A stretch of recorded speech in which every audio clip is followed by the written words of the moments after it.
isso, Uribe. A gente viu durante a fase das oitivas das testemunhas um Alexandre de Moraes muito rigoroso, né? Muito severo,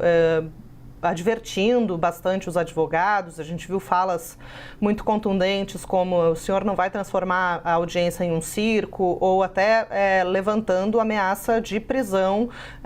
em caso de alguma insurgência ali por parte dos advogados das testemunhas. E o que a gente viu nos últimos 2 dias foi uma postura bastante diferente, né? Um Alexandre de Moraes leve, paz e amor, como narrou uma fonte ali que acompanhou essa fase dos interrogatórios, uma postura descontraída que deixou espaço ali para piadas nas quais todos embarcaram, né? Inclusive os réus que até hoje, né, e possivelmente continuam tendo Alexandre de Moraes como um algoz, né, um carrasco em relação a essa ação penal sobre a trama golpista e sobre as outras investigações que falam sobre fake news e atos antidemocráticos de uma forma geral. Então, num interrogatório que foi televisionado, né, que foi transmitido ao vivo, os réus se esperavam encontrar um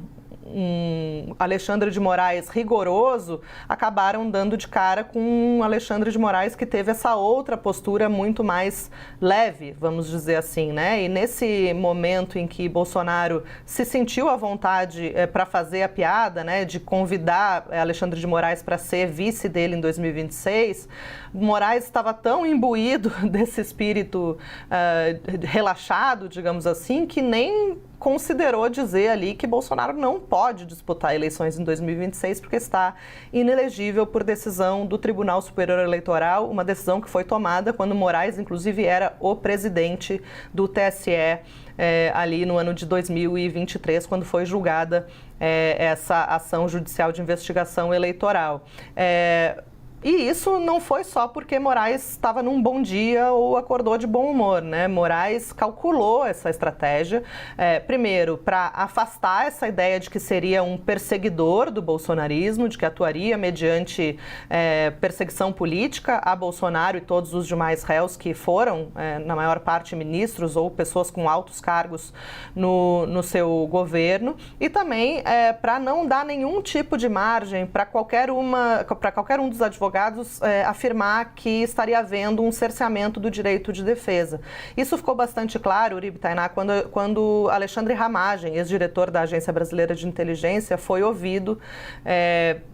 Ele pediu desculpas ali por se alongar muito em uma resposta e Moraes disse, não, esse momento do interrogatório é o momento para os réus exercerem a autodefesa, então o senhor fique à vontade. E ele até acho que falou fique à vontade também para Jair Bolsonaro ali em um determinado momento, bem no início do interrogatório. Então isso, segundo os advogados, foi verdadeiramente capaz de deixar os réus à vontade, embora, claro, muitos deles tenham manifestado um certo nervosismo inicial, Ramagem aparentou está ali um pouco nervoso, o próprio Mauro Cid no início, Almir Garnier também, Bolsonaro no início também parecia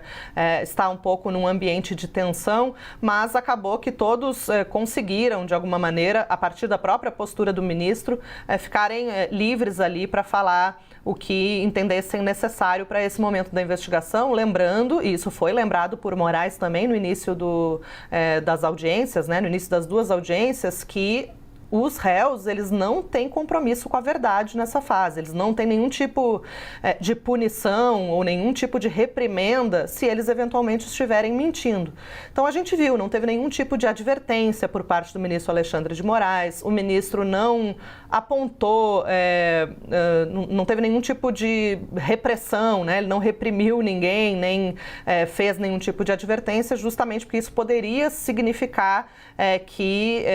um apontamento ali de que os réus estivessem faltando com a verdade. Isso, Moraes acabou optando por uma postura de ir fazendo as perguntas, uma na sequência da outra, num tom de voz moderado, não elevou a voz em nenhum momento. Na minha avaliação, o único momento em que ele acho que teria perdido um pouco a paciência teria sido com o Braga Neto na hora que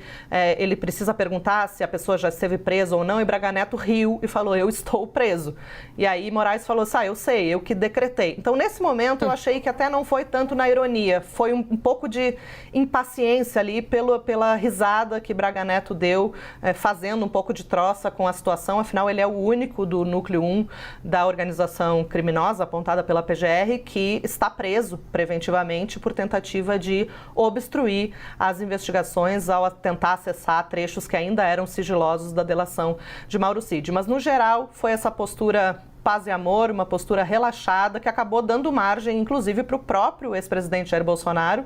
fazer piada, se sentir à vontade para fazer piadinhas ali, brincadeiras com o próprio ministro de quem sempre se declarou um inimigo.